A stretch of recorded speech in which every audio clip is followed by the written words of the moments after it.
Olá, boa tarde, eu sou Fernanda Lima, estamos em mais um Ponto a Ponto com o tema Educação e Espiritismo com a nossa irmã Maria Persíncula, que é educadora e palestrante espírita. Boa tarde, Persíncula. Boa tarde, Fernanda. Boa tarde, internautas, principalmente as mães, né? Exatamente. Hoje é o Dia das Mães, a quem nós queremos desde já desejar os nossos votos de muita paz, de muita tranquilidade, de muito equilíbrio, né, Fernanda? Exatamente. Porque a tarefa de ser mãe na Terra é uma tarefa árdua, mas necessária e uma tarefa muito abençoada, né, por Deus. Exatamente. Nós estamos, inclusive, mãe e filha, ela é minha mãe. E ela é minha filha. Pois é, nós estamos juntas aqui para trabalhar essa questão importante, que é a questão da educação e o espiritismo, qual a contribuição que a educação e o espiritismo podem dar para a nossa vida, na nossa vivência cristã e também na evangelização. Para começar a nossa discussão, nós vamos aqui já jogar a primeira pergunta, mas nós convidamos vocês, queridos internautas, a ir colocando a sua opinião, né, os seus testemunhos, as suas dúvidas, para que nós possamos aqui enviar para a nossa querida Persíncula, para que ela possa tirar a sua dúvida e também complementar, fazer uma discussão entre os internautas e nós que estamos aqui. Mas para começar, nós vamos falar sobre o ensino da religião, certo? Olha, o ensino da religião nas escolas não seria uma forma de induzir as pessoas a escolherem, a seguir uma determinada religião? Não seria isso uma afronta ao livre-arbítrio? Essa questão, Fernanda, está em discussão há muito tempo. Mas, de acordo com a Constituição brasileira, todos temos direito a exercer a nossa fé da forma como a gente acha correto. Uhum. E a Lei de Diretrizes e Bases da Educação, conhecida como a LDB, ela traz no seu artigo 33, ela preconiza que a educação religiosa deve ser parte integrante do quadro de disciplina nas escolas. Interessante. Porém, esse ensino religioso não deve ser obrigatório. Então, o que acontece? Que a maioria das escolas não conseguem fazer essa separação. Coloca o ensino religioso e pronto. Exatamente. E geralmente esse ensino religioso é de acordo com a religião ou do diretor da escola, se for uma escola pública. Isso. Ou do dono da escola, se for uma escola particular. Exatamente. Então a lei diz que a educação religiosa deve fazer parte integrante, né, da grade curricular do ensino fundamental. Não é nem o ensino infantil, que é aquela primeira parte da educação para a criança, antes dela completar 6 anos. E também não entra mais no ensino médio e nos demais cursos. Não é? Interessante. E isso levando em conta que em nenhum momento o ensino religioso pode ser colocado com o objetivo de fazer proselitismo, ou seja, da pessoa aderir àquela religião. Mas você é um exemplo disso. Lembra que você foi aluna de escola católica? Escola católica, exatamente. E aí a gente viveu essa questão porque os meninos matriculados, os alunos da escola católica, eram obrigados a assistir à missa. Exatamente. Né? E ainda hoje é assim, não mudou não, continua. Então há essa dificuldade muito grande de separar uma coisa da outra, de colocar em prática o que está na lei.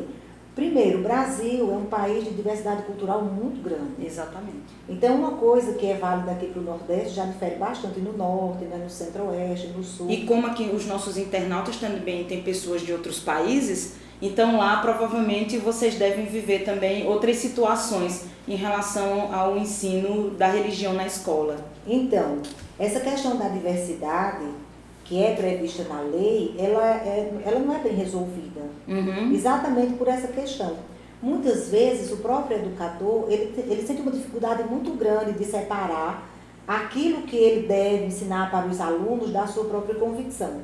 Você sabe como é, não é? Por exemplo, o professor que vai trabalhar essa disciplina, ele tem uma tendência a falar em sala de aula a convicção dele, da religião que ele professa, né, da crença que ele professa. Isso, agora veja uma coisa interessante que eu gostaria de falar. Dados demográficos, segundo o IBGE, o último censo, revelaram que 64,6% da população brasileira é católica. Né? Certo. 22,2% são evangélicos e apenas 2,8% são espíritas. Oh. Aí nós temos mais 3% que são praticantes de outras religiões e 8% que não sabem, que não informam que religião, que não tem religião ou que se pertence a alguma religião. Exatamente. Só isso aqui já é o suficiente para a gente ter uma ideia do tamanho do problema. Você trabalhar essa questão que atenda a todas as necessidades. Outro ponto que é importante a gente falar é que a disciplina religião deve fazer parte, ou melhor, religião não, religiosidade, deve fazer parte, né, das disciplinas integrantes, mas não é obrigatória. Então, se a gente levar em conta que no ensino fundamental são os meninos de 6 a 14 anos, se a criança não quiser ir assistir a aula, ela fica fazendo o que na escola? Esse é um outro problema.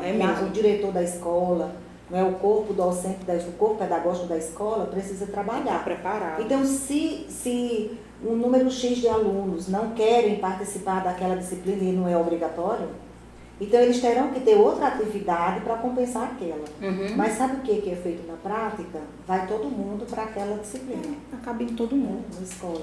E no caso de uma situação como a que nós vivemos, assim, nós temos numa escola católica, por exemplo, pessoas de outras denominações. Como os pais podem informar os filhos ou dialogar, o que é que pode ser passado dos pais para os filhos, para que eles tenham condições de viver essa diversidade, conviver com essa diferença, no caso religiosa e ideológica?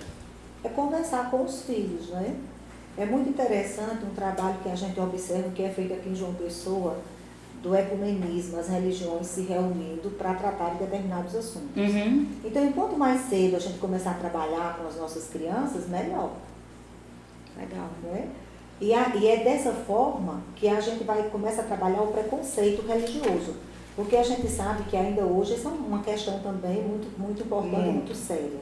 A questão do preconceito. A gente sabe que tem determinadas religiões que são mais preconceituosas, que as pessoas são mais preconceituosas do que outras. Isso. Não é? Refletindo inclusive no mercado de trabalho, a convivência entre pessoas que trabalham na mesma empresa, mas que têm religiões diferentes, diminuindo a produtividade da equipe. Infelizmente isso não era para acontecer mais, mas, né? Então, você que vive essa situação, né, de estar em filho matriculado numa escola que é diferente da sua religião, trabalhar o diálogo, né, o respeito às diferenças, porque mesmo sendo um discurso diferente da nossa religião, mas sempre está acrescentando alguma coisa boa, alguma coisa ética, de valores espirituais para a nossa vida. É muito interessante. Então, nós gostaríamos de ver essa questão. O que pensar daqueles que defendem a ideia de que quanto mais se aprofunda no estudo da ciência, mais o homem se distancia de Deus? A doutrina espírita nos ensina, Fernanda, que primeiro o homem se desenvolve a inteligência. Primeiro o espírito desenvolve a inteligência, depois, não é, a evolução moral. Então, se é assim, o conhecimento não serve como base para o distanciamento de Deus, é o contrário. A gente sabe que no meio acadêmico existe muito, não é? A falta de crença, a falta de fé. Mas veja bem, a ciência está constantemente desvendando novos segredos do universo. Não são só as pessoas que não fazem parte do corpo acadêmico que se preocupam com essas questões, né? Quem criou o universo, as leis que regem o universo, as leis que regem a vida. Os cientistas também se preocupam com essas questões, não é? Que são fundamentais, como o universo foi criado, o que existia antes da formação do universo, o que vem antes de quem criou tudo isso. Porque, na verdade, o universo foi criado exatamente para sustentar a vida. Né? Então, essa questão, por exemplo, de como se originou a Terra é uma questão que passa, que incomoda muita gente, principalmente os cientistas. Imagino. E é óbvio que a ciência ainda não conseguiu desvendar todos os mistérios, mas de vez em quando sai uma coisa nova, né? Uma coisa que realmente nos chama a atenção. Eu até coloquei aqui algumas colocações que é bem interessante. Um físico da Universidade de Cambridge, chamado John Pollinghorne, ele disse o seguinte: quando você se dá conta de que as leis da natureza precisam estar em perfeita harmonia para produzir o universo visível, isso leva a concluir que o universo não apareceu simplesmente, mas que deve haver um objetivo por trás disso. Então, essa posição, né, deste acadêmico aqui, que é um físico, né, de renome, tem muitos outros que também têm esse pensamento, né, do planejamento inteligente, né, que tem um organizador que organiza tudo. Mas tem um cientista, né, que eu acho, que eu gosto muito da história dele, que foi o Francis Collins, que ele, durante 15 anos, ele esteve à frente do Instituto do Genoma Humano dos Estados Unidos da América. Interessante. E ele escreveu um livro chamado A Linguagem de Deus. Nossa, e eu gosto muito do que ele escreve nesse livro, né, primeiro porque ele usa uma linguagem muito elegante para colocar a história dele. E ele começa dizendo que quando ele assumiu o Instituto, lá no início da década de 90, mas se me falha a memória, em 1993, ele era ateu. Olha! Ele era completamente ateu e ele professava isso para todos, que ele era ateu. Mas ele recebeu uma tarefa de mapear o genoma humano. Isso. Não é? E quando ele começa esse trabalho, que ele se dá conta, e quanto mais ele se aprofunda nessa questão, ele vai se dando conta da complexidade, né, da herança genética, né, do DNA. E ele chegou à conclusão que tudo isso só pode ter um autor, e esse autor é Deus. Nossa, então ele estudou, ele pesquisou, ele meditou, e ele chegou à conclusão que ele não era ateu, ele estava enganado. E aí foi quando ele escreveu esse livro, não é? A Linguagem de Deus. E ele ficou conhecido daí para frente como o cientista que crê em Deus. Nossa, que legal. E ele já escreveu, depois disso ele escreveu outro livro, esse outro eu não li ainda, que é a linguagem, o próximo livro que ele escreveu é A Linguagem da Vida. Que é o genoma, a vida, né? Tem tudo a ver. O primeiro é a linguagem de Deus, que ele vai dizer como foi que ele passou de ateu para cristão, para crente. Isso, para teísta, né? Para teísta. E o segundo livro que ele escreve, A Linguagem da Vida, esse eu não li ainda, mas ele vai falar exatamente da vida e a relação que ela tem com Deus. Legal. Lá nas redes sociais, né, sempre tem aquela questão das informações.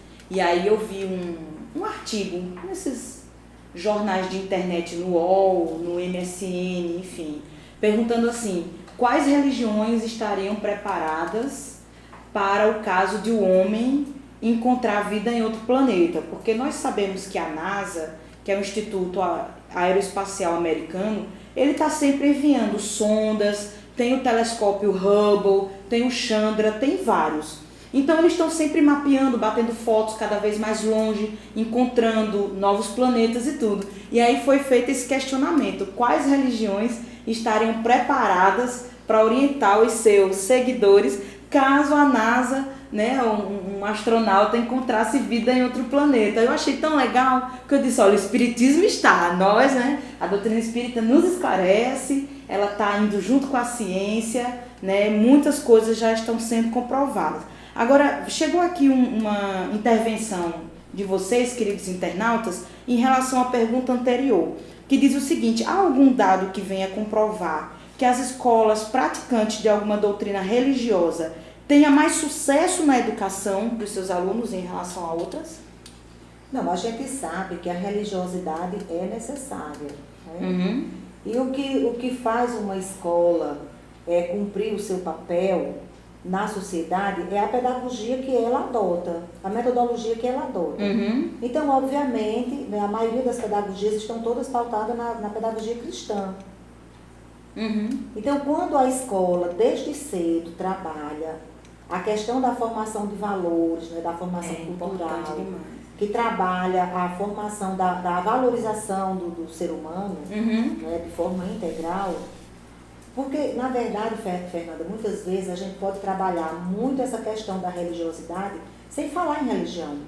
Exatamente. Isso é que é importante, não é? Porque quando a gente se prende à religião, a gente cria um vínculo com ela, com a religião. Mas quando a gente fala de religiosidade, quando a gente trata dos valores da religiosidade, a gente está formando o ser integral, independente de que religião aquele pertença. Interessante. Não é? Por exemplo, o espírita tem facilidade de trabalhar essa questão. De trabalhar os valores, a religiosidade, sem se prender à religião. Porque, como a gente falou anteriormente, né, todos nós temos direito, liberdade de externar a nossa fé. Mas, obviamente, uma escola que tem uma pedagogia centrada na valorização do ser, na valorização da criança, do adolescente, do jovem, essa escola com certeza terá mais sucesso. Tem mais força. Então, para os nossos internautas que são de outros temas, assim, por exemplo, pessoal das ciências exatas, né, pessoal de outros, para a gente conhecer melhor qual seria o sentido da pedagogia cristã. Aí, já aproveitando para você que é de outra área de conhecimento, também vai ter um pouco mais contato com o que é educação, o que é pedagogia e a pedagogia cristã. Bom, a pedagogia é a ciência que trata da educação. Legal. E a pedagogia cristã é uma pedagogia pautada, fundamentada nos ensinamentos de Jesus.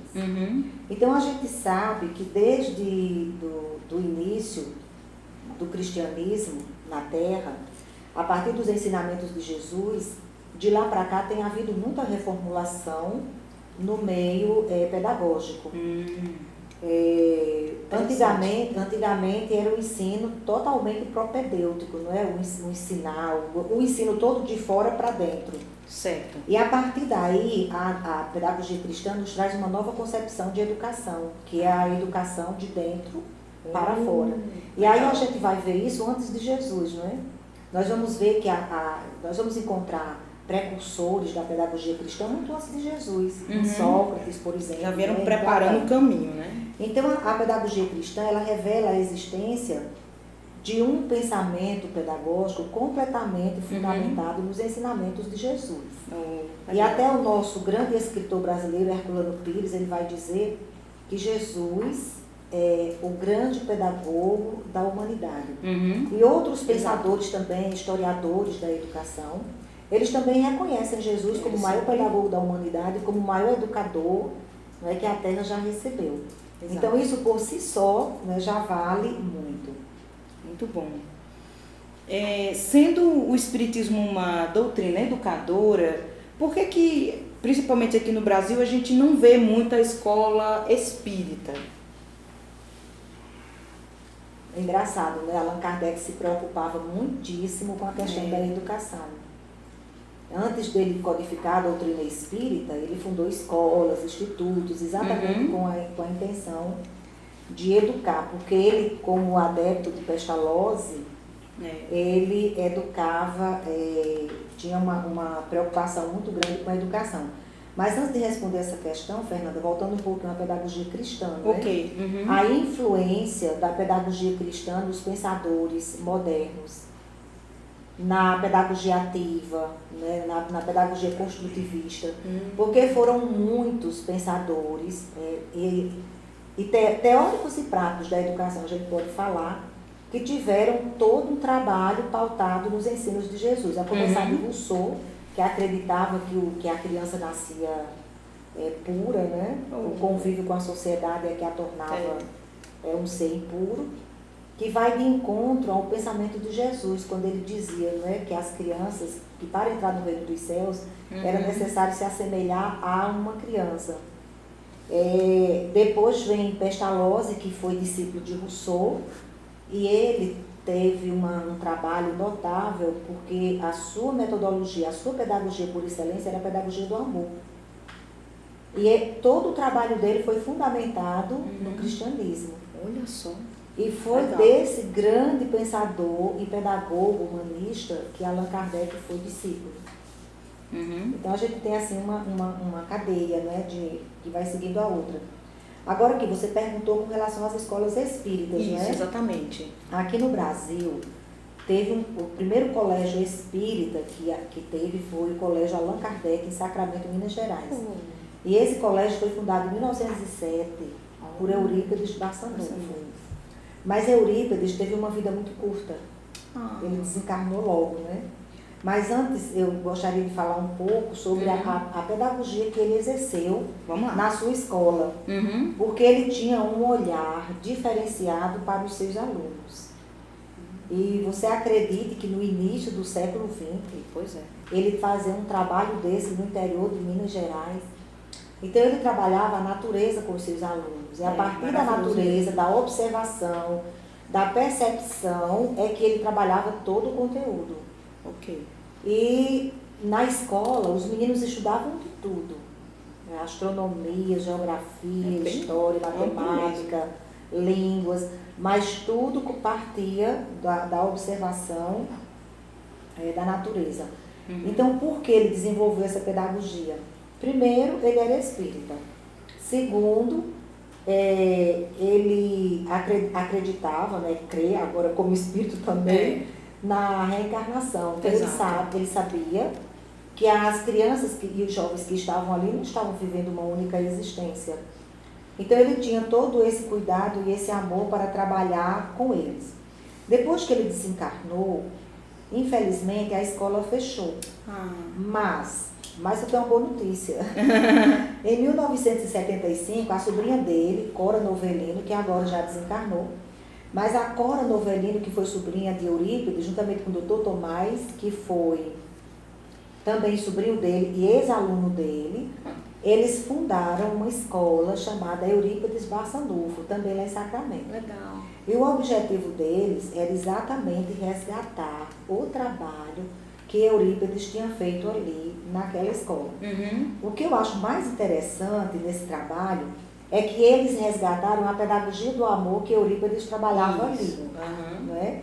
E essa pedagogia do amor, como eu estava falando para você agora há pouco, ela é toda pautada na pedagogia de Pestalozzi e de Rousseau. Exatamente. Não é? E de outros pensadores, mas principalmente deles dois. Então, Fernanda, só para você ter uma ideia, né, de como é feito esse trabalho lá e como esse trabalho difere do ensino tradicional. O ensino é todo realizado a partir de projetos. Não é? Legal. E eu tive a felicidade de visitar uma escola que trabalha também com essa metodologia no interior de São Paulo. Não sei se você chegou aí comigo. Acho que não. É uma escola que trabalha a pedagogia do Celestino Freinet, o francês. Que essa pedagogia também, ele não usa esse nome, pedagogia do amor. Mas é uma pedagogia centrada em projetos. Então, os alunos se concentram muito naquilo que eles estão fazendo. O ensino não é feito fechado na sala de aula, né? O professor falando o tempo todo e o aluno sentado escutando, não. Os alunos participam de toda a construção do conhecimento. É uma verdadeira construção do conhecimento. Outra coisa que é interessante, eles não usam o livro didático obrigatório. Os livros, né, são usados para pesquisas. Certo. Porque, na verdade, o que eles vão trabalhar mesmo é aquele projeto. Então, todo ano, quando começa o ano, eles fazem um projeto. E todas as crianças que estudam ali, eles vão desenvolver esse projeto. E enquanto eles fazem tudo isso, eles vão aprender os princípios reencarnacionistas, os princípios da caridade. Eles trabalham também a questão da mediunidade, porque veja o drama, e você teve até a oportunidade, né, de acompanhar um caso desse com a gente, quando a gente morava em outra cidade. Você veja o drama, por exemplo, para uma escola, diretor de escola, professor, coordenador pedagógico, quando uma criança em sala de aula desenvolve, tem algum sintoma de mediunidade. Muito complicado. O pessoal fica tudo doido. Gerenciar isso daí. Não é? Exatamente. Porque as pessoas não sabem o que é mediunidade. Então já acha que a criança está doida, que a criança está tendo distúrbio. Tem uma doença grave. E a gente mesmo já teve a oportunidade de acompanhar vários casos e é difícil. Principalmente quando na escola tem pessoas que se apegam muito a determinados segmentos religiosos que tem um preconceito danado, né, com essa questão Exatamente. da mediunidade. Isso. Então eles trabalham muito os princípios que fundamentam a estrutura do ser, como o pensamento e a vontade. Você imagine, a maioria das pessoas reclamam muito hoje a questão do desequilíbrio que existe hoje na sociedade, principalmente nas escolas. É muito comum você escutar os professores dizendo que não conseguem mais o manejo de classe com os alunos. Isso. E é muito comum as professoras receberem as mães que chegam e dizem assim, toma conta do meu filho, dá um jeito, porque eu não tenho mais o que fazer. Exatamente. Isso é um fato, né? Você conversa com professoras, principalmente do ensino fundamental, é a primeira coisa que elas vão lhe dizer. Então, olha a vantagem para essas crianças que estudam numa escola como essa, que vão aprender a manejar o pensamento e a vontade. Muito importante. Não é? E outra coisa também que é bem interessante, eles trabalham os centros de forças e o perispírito nas aulas de ciência. Muito legal isso, não gente. É? Que bom. Porque imagina para uma criança você explicar para ela o que é a morte. Para nós que somos espíritas, é muito fácil entender o que é a morte. O processo do espírito sair do corpo. E às vezes nem sempre, né? Porque a emoção é tão grande que o nosso conhecimento espírita acaba se chocando com o controle das nossas emoções.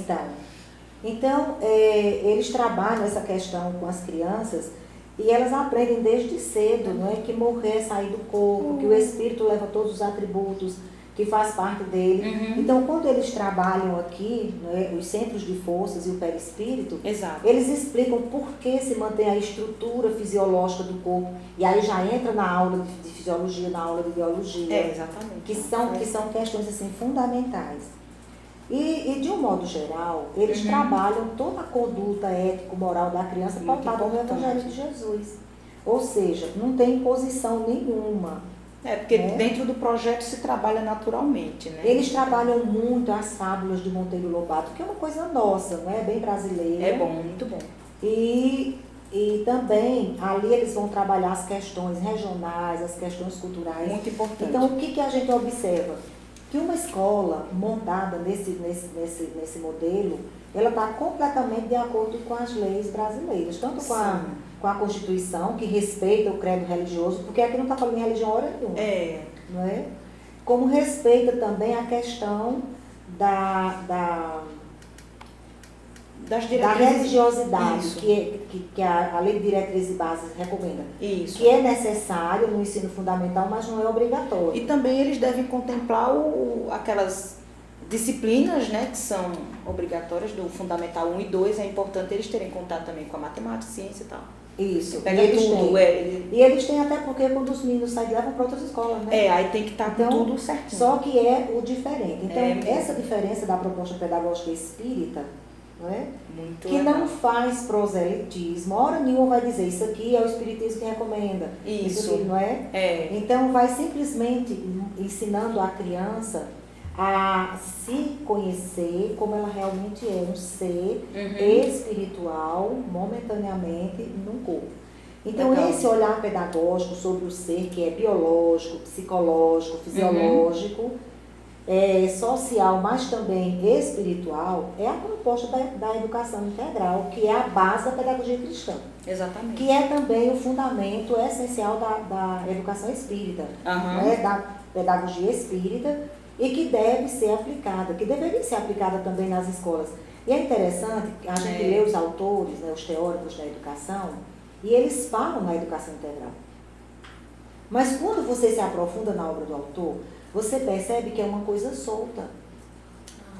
Porque ali não está implícito esses outros, não é? Esses outros segmentos do ser. Então, eles falam o ser integral para uma única existência aqui na Terra. Então, fica uma coisa solta. Eu não sei se você conhece aquela história do Roberto Carlos, o contador de histórias. Não. Não? Então, vamos lá. Uma pedagoga francesa veio fazer uma pesquisa aqui no Brasil. Isso faz muito tempo dessa história. Ainda foi no tempo da FEBEM.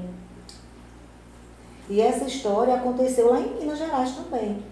Ela veio e ela teve uma criança de 11 anos que chamou a atenção dela.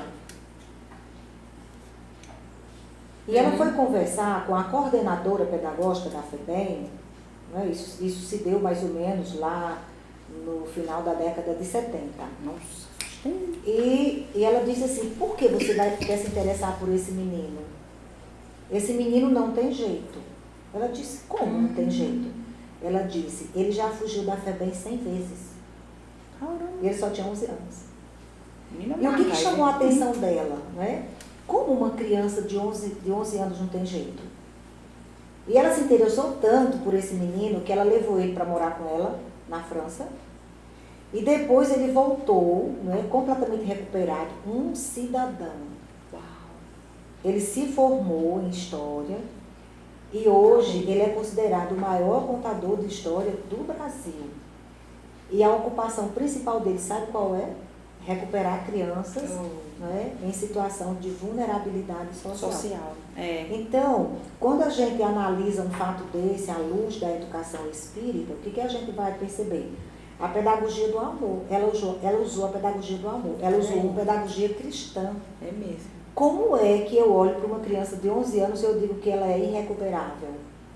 Gente, que falta de fé no futuro. Em nenhum momento esta mulher falou em religião. Mas ela trabalhou para um ser integral. Né? Ali ela viu todas as dimensões do ser. Não só aquele menino de 11 anos, mas um ser que podia muito bem ser recuperado. E ela investiu nisso e recuperou. Então, a pedagogia espírita, a pedagogia cristã, ela vai por aí, por esse viés. Nós estamos aqui com a participação do Dalton Luiz, nós agradecemos, né, e aguardamos as perguntas e participações de vocês, onde ele faz o seguinte comentário. Os cientistas e professores universitários focam muito a religiosidade entre o catolicismo e o protestantismo. E aí não se convencem a conhecer o cristianismo e a reencarnação. E quando fazem, transformam a decisão da religiosidade. Quer dizer, mudam o seu olhar, né? Mudam a sua visão. Pois não é isso que a LDB tenta evitar? A religiosidade deve ser trabalhada nas escolas, mas não com a intenção de fazer proselitismo? Não é? Então, esse tipo de pedagogia, essa proposta pedagógica que eu acabei de falar, ela vai por aí. É mostrar quem é o ser realmente, um espírito eterno, que está temporariamente no corpo, porque o nascimento e a morte, Fernanda, é uma coisa comum a todos nós. Independente da religião, todos nascemos, não é? Crescemos, vivemos e morremos. E aí também não tem uma data certa para morrer. As pessoas morrem às vezes acaba de nascer, vive algumas horas, né? Alguns dias, alguns meses, alguns anos. E agora mesmo a gente acabou de conhecer uma brasileira, né, com 120 anos. Que beleza. Né? Então você imagina, a gente está aqui no corpo temporariamente. Isso, exatamente. Então quando se fala em religiosidade, e aí por que não se diz o ensino da religião? Porque se eu digo o ensino da religião, eu vou ensinar espiritismo. Exatamente. Mas quando eu digo religiosidade, eu vou trabalhar a ligação que eu tenho com Deus. E aí, coisa Deus muito maior, né? Uma coisa muito maior. E Deus é de todas as religiões. Olha, nós vamos entrar agora, minha gente, Mas você me perguntou das escolas. Vamos voltar um pouco essa questão da escola? Assim, a gente viu essa de Minas Gerais, né? E a senhora conheceria em outros locais do Brasil se tem escolas espíritas? Além dessa que eu falei, tem a Escola Espírita Joana de Ângeles, no Rio de Janeiro. Isso. Numa cidade chamada Japeri. Tem a Escola Espírita Irmã Sheila, lá em São Paulo. Legal. Tem lá a Escola Espírita Eurípides Barçanufo, também lá em São Paulo. E lá em Brasília, nós temos 2 escolas, inclusive eu tive a oportunidade de visitar uma delas, que é o Colégio Espírita Luiz Sérgio de Carvalho. Interessante. E também o Instituto Espírita de Educação, que esse é lá em Águas Claras, lá em Brasília. E ainda lá em São Paulo tem o Educandário Espírita São José do Rio Preto. Mas tem muitas outras escolas né, espíritas aqui no Brasil. Interessante. Agora aqui em João Pessoa, não sei se tem alguma. Eu também estou sem conhecimento. Então, vamos seguir, né? Isso. Porque nós vamos entrar agora num tema muito polêmico. Então, nós sabemos que a educação, ela é um papel da família, ok? Mas cada vez mais surgem as escolas de tempo integral, né?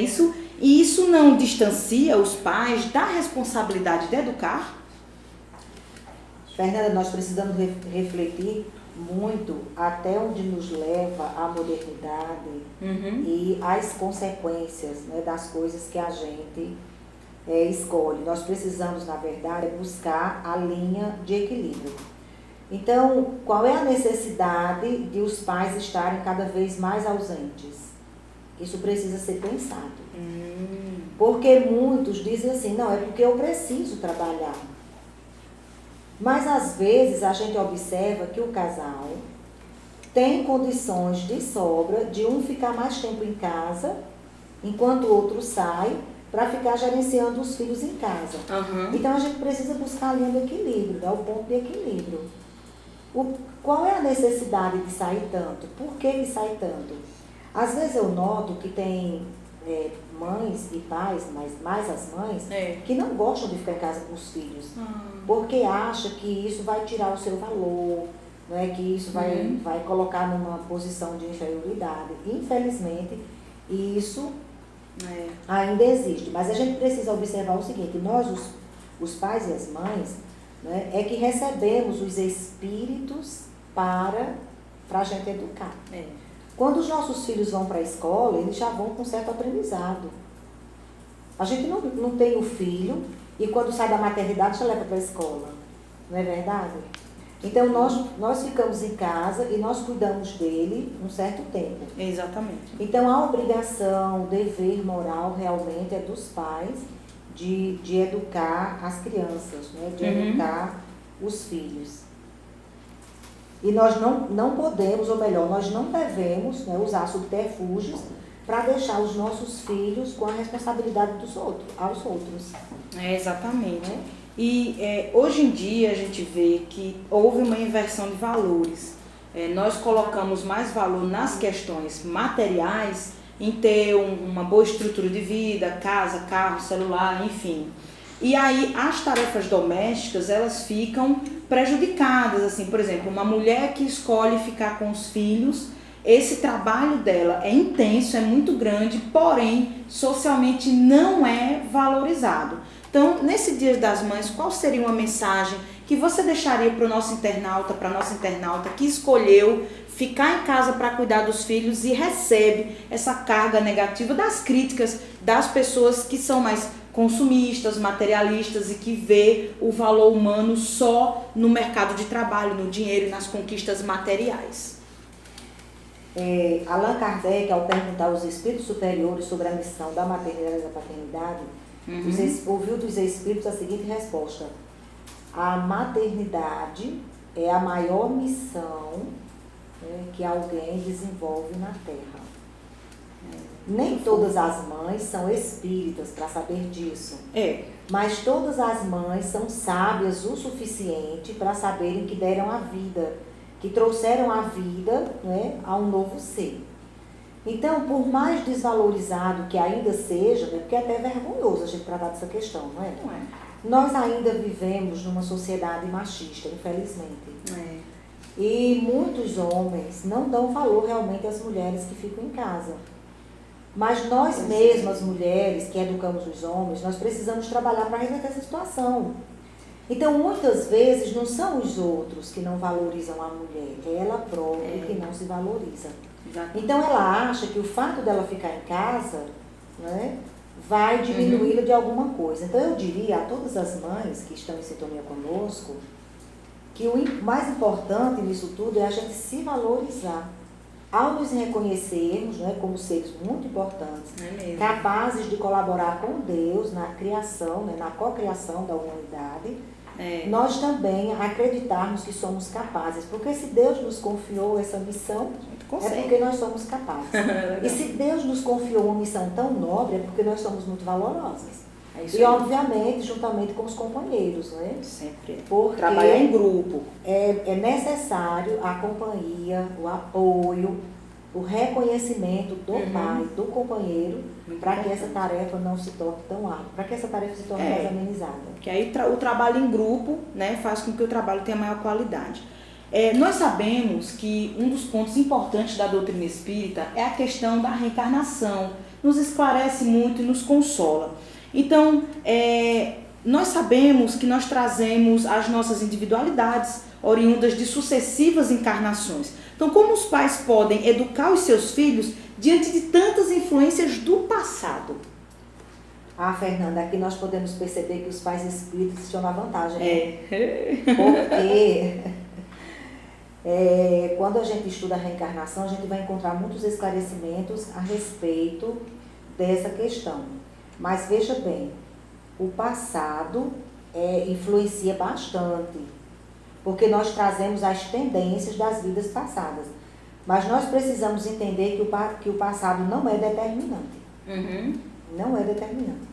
O que é determinante é a minha vontade de acertar agora nesta encarnação. Certo. Inclusive, a educação, ela sinaliza exatamente nesse sentido.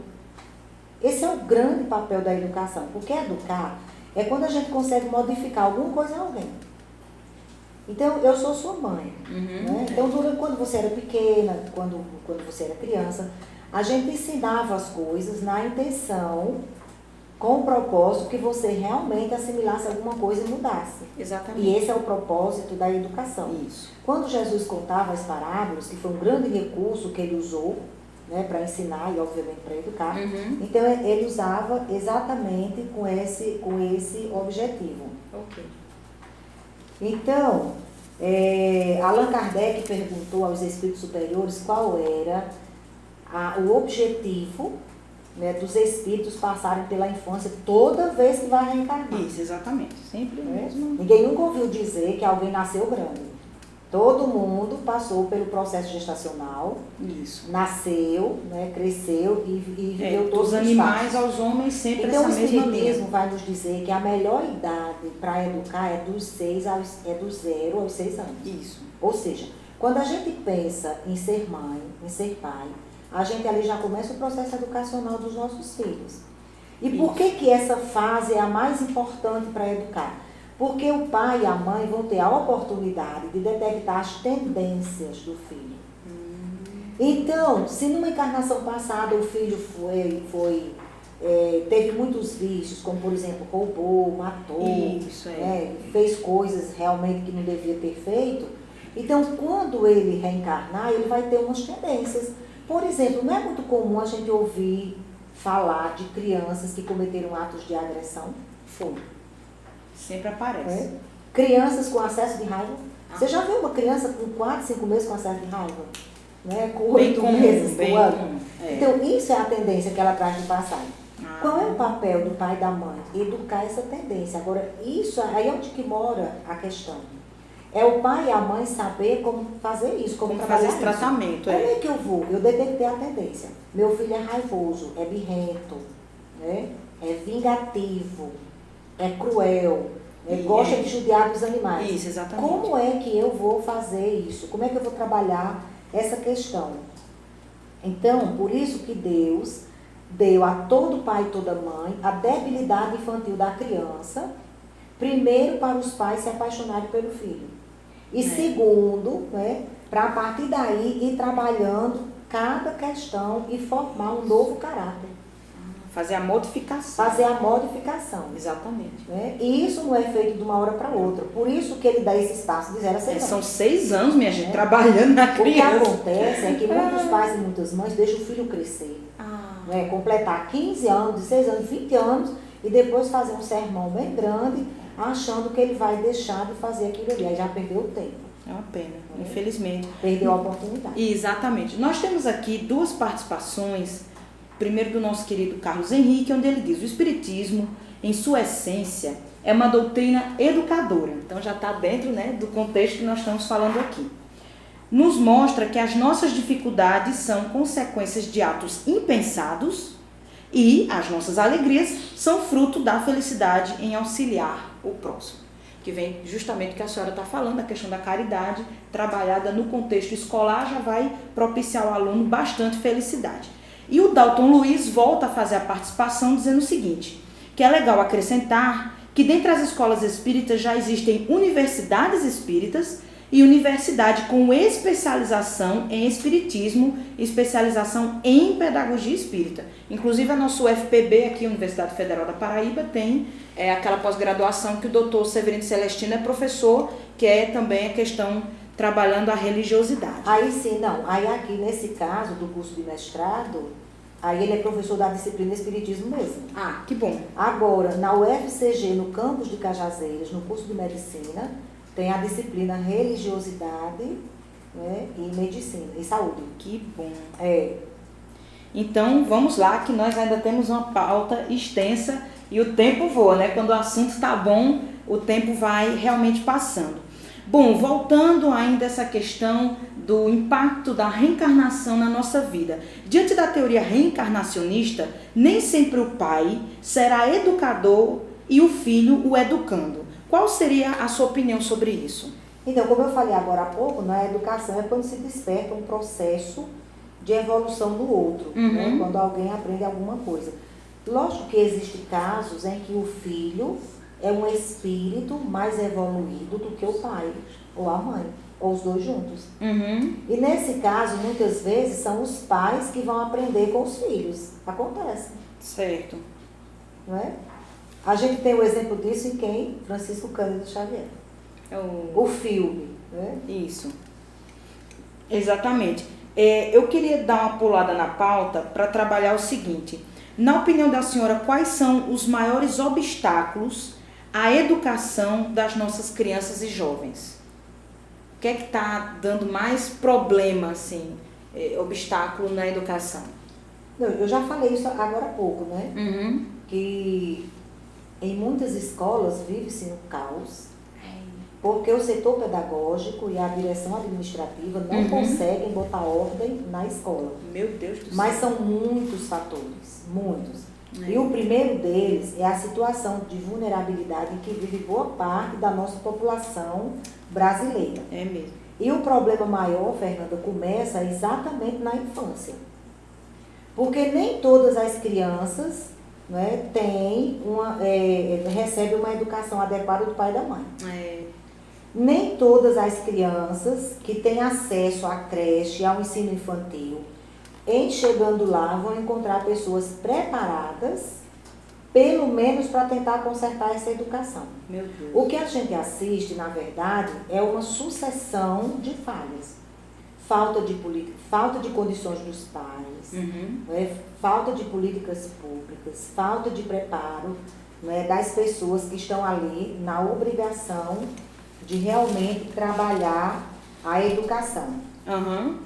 Só para você ter uma ideia, o país registra anualmente o nascimento de 300 mil crianças por ano, que são filhos e filhas de adolescentes.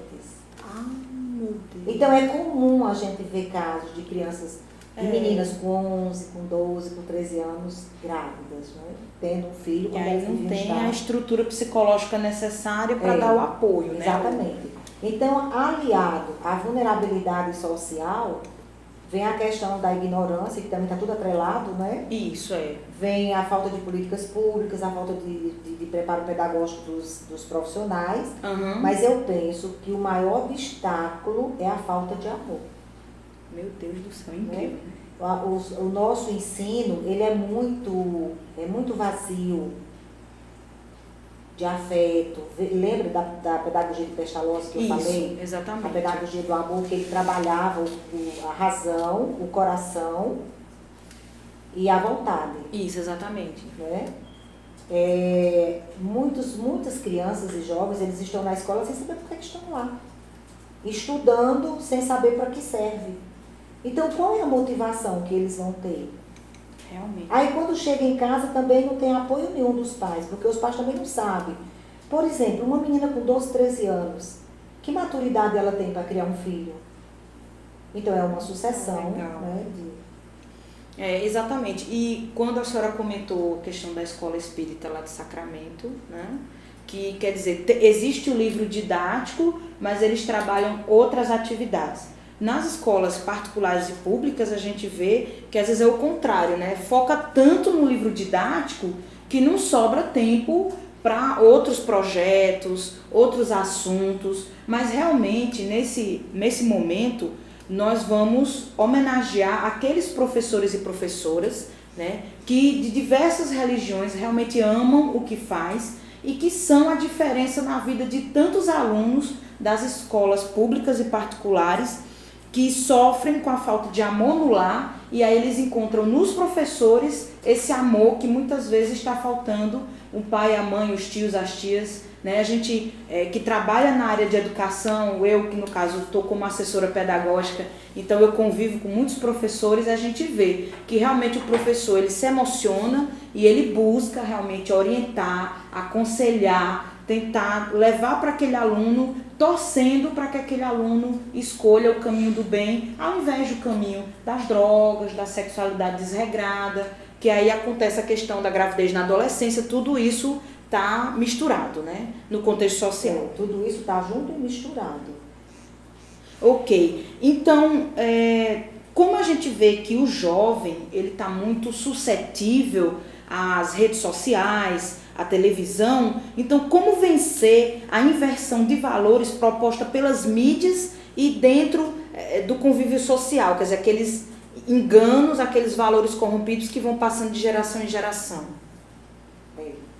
Não adianta a gente ignorar a realidade, né, Fernanda? A evolução tecnológica é uma coisa que está posta, não tem retrocesso. Uhum. E a gente sabe que traz muitos riscos, muitos perigos acontecem, exatamente porque muitos jovens, muitos adolescentes não sabem ainda, não têm o controle, não têm o conhecimento, não têm a maturidade para lidar com tudo isso. Então, por isso, mais uma vez, a gente volta a atenção do pai e da mãe. Nenhum adolescente chegou na casa do pai e da mãe com 12 anos, a menos que tenha sido adotado, né? É isso mesmo. Então, nós temos os nossos filhos e a gente acompanha de pequeno. Você acredite que outro dia eu me deparei com uma criança de 3 anos, com um tablet, com um joguinho, e que ela não dava atenção a ninguém que falava com ela. Meu Deus, que loucura. Que ela estava lá, né? Mas quem foi que deu o tablet a ela? Quem foi que permitiu ela ficar a tempo integral, né, usando aquele dispositivo eletroeletrônico? Então, exatamente. A gente volta à questão da responsabilidade do pai e da mãe. Nós precisamos encontrar o ponto de equilíbrio. É lógico, né, que não dá para a gente ignorar a realidade. Não dá para a gente dizer o meu filho não vai ter tablet, não vai ter telefone inteligente, não vai ter isso nem aquilo. Exatamente. Porque isso faz parte do nosso convívio, isso faz parte do desenvolvimento social. Mas tudo há de ter um controle. E quem tem que colocar esse limite é o pai e a mãe. E aí, quando muitas vezes os pais ficam esperando que a sociedade faça isso, que a escola faça isso.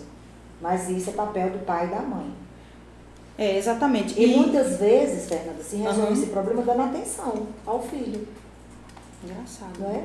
A qualidade do tempo que se fica com a criança. A qualidade do tempo que se fica com os filhos.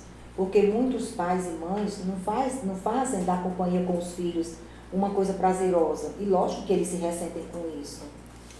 Ok. Eu gostaria que você comentasse a questão da educação e a perda de autoridade, né? Por que isso acontece? E será que dá para reverter essa questão? Bom, a autoridade dos pais é um direito natural conferido por Deus, não é? E reconhecido pela sociedade, pelo menos até agora. Então não é só um direito, é um dever também. E uma responsabilidade que os pais contraem frente àqueles que eles recebem para conduzir. Só que aí tem muitos pais que têm medo de exercer essa autoridade, porque eles têm medo de confundir com autoritarismo, têm medo que o filho não goste, não é? Ache que ao exercer a sua autoridade de pai, o filho acha chato, ultrapassado e assim por diante. Mas você sabe que não é assim? As crianças gostam, né, de saber que tem uma pessoa que está no controle. E essa é uma questão tão séria, né, que os estudiosos do comportamento humano, os psicoterapeutas que trabalham com a família, estão debruçados em cima desse assunto agora estudando, né? Importante. Porque é uma questão muito difícil. Quando os pais perdem a autoridade com os filhos, o que há de fazer? Ai, meu Deus. E outra coisa, quando a criança chega na escola, ele não obedece mais ninguém. É esse o grande problema que a gente tem visto, é justamente quando o pai e a mãe perdem a autoridade em casa, quando a criança vai para a escola, dificulta bastante o trabalho para a equipe pedagógica. Exatamente. Então, a escola chama os pais para trabalhar a questão. Isso. E aí não tem o que fazer, porque ele não respeita pai, nem mãe, nem avô, nem avó, nem ninguém. Né? E vira um problema social. Enquanto é criança, até que dá para levar, mas quando se torna adolescente, então a gente vê os rolés da vida como é que é. Né? Então é um problema grave. Então esses estudiosos se reuniram e deram alguns passos, não sei se há tempo para a gente falar em alguns passos. Sim, vamos lá. Para a gente recuperar essa autoridade. É muito importante. E a primeira delas é estabelecer regras. Isso tem que ser feito de forma gradativa. Porque os pais muitas vezes não querem ter trabalho com os filhos. Então eles dizem assim, olha, eu já ensinei esse menino que é para fazer desse jeito. E ele não faz. Não é assim. Então você estabelece uma regra 1, 10, 20, 1000 vezes. Se necessário. Então né? a criança precisa perceber que o pai e a mãe não se cansam dela nunca. Esse é o primeiro ponto. O segundo ponto é combinar tudo de forma muito clara. Fazer os combinados, não é? Agora, isso tem que ser muito explicado. Porque muitas vezes a mãe diz assim, fulano, faça isso. Aí a criança diz assim, por quê? Ela diz, porque eu quero. Isso não é uma explicação. Isso não tem poder de convencimento. Então, quando a mãe ou o pai estabelecer uma regra para o filho, vamos combinar uma coisa. Então, precisa sentar e explicar por que essa combinação precisa ser feita. E por que os dois precisam ceder, né? De parte a outra parte. Isso. E fazer cumprir. Por exemplo, você já viu uma criança com birra quando quer uma coisa? É um sucesso. Terrível, né? Muito poder de convencimento muito forte. E muitas mães acham que não consegue tirar isso. Consegue.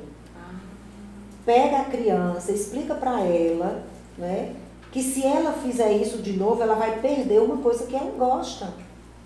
E tem que fazer um combinado com ela e cumprir esse combinado, para ela entender que a palavra do pai e da mãe é que está valendo. Outra coisa, né, que os psicólogos aconselham é que os pais, antes de qualquer atitude com os filhos, eles entrem no consenso.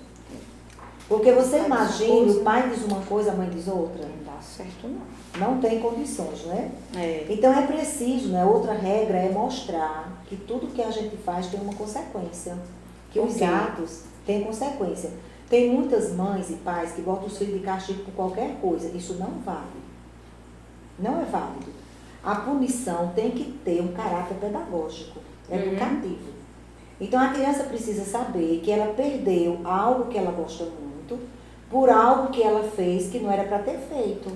Então aquilo que ela fez causou um prejuízo em alguém. Tem mães que fazem, quando usam essas punições, faz uma coisa assim bem fora do eixo, né? Por exemplo, você vai passar um mês sem brincar no videogame, sem brincar no seu joguinho. Coisa meio irreal, não, né? não adianta.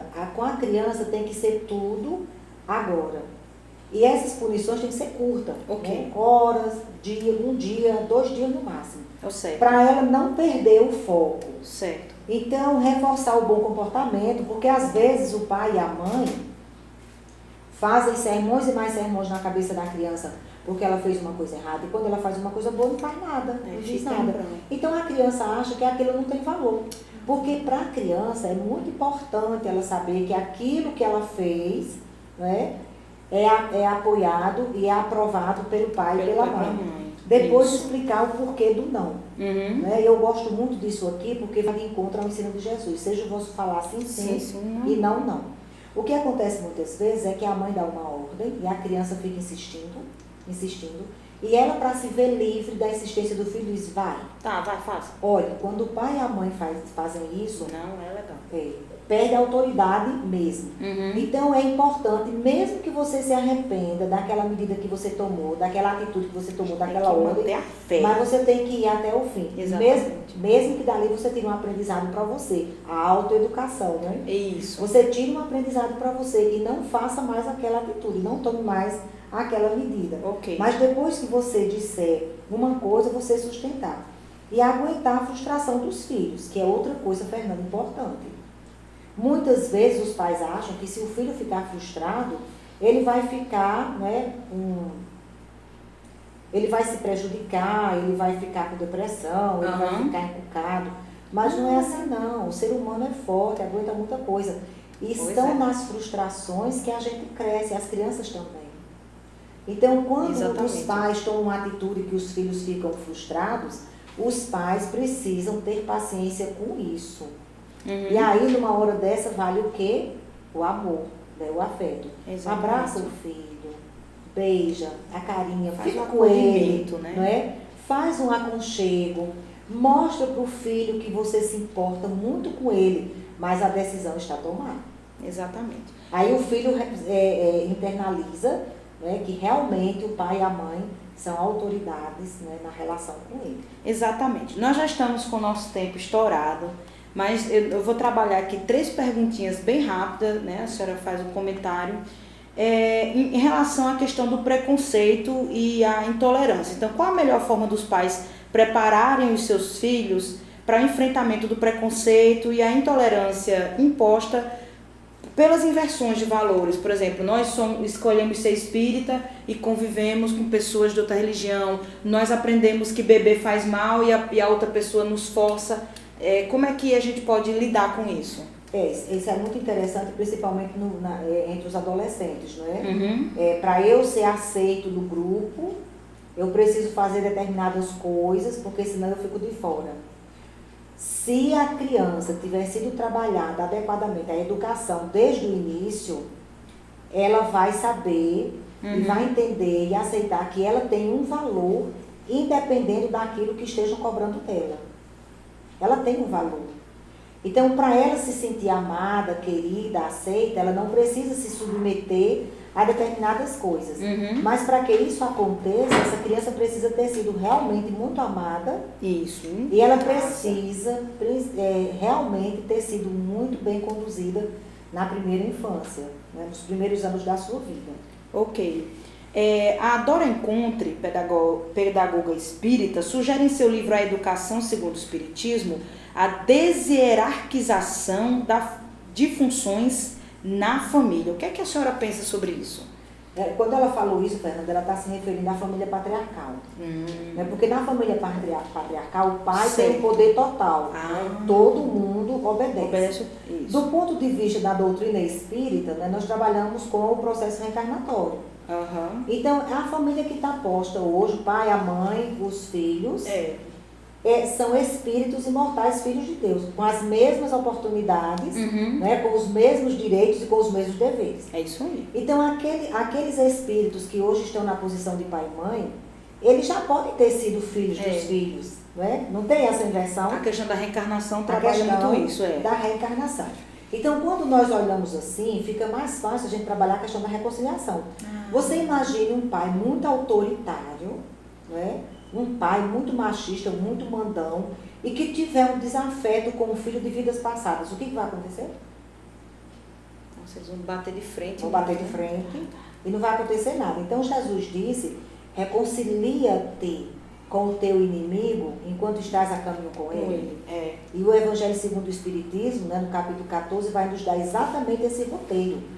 Os pais aceitaram receber os filhos. E os filhos pediram para nascer dos pais. Então, no conhecimento espírita, esse problema fica resolvido.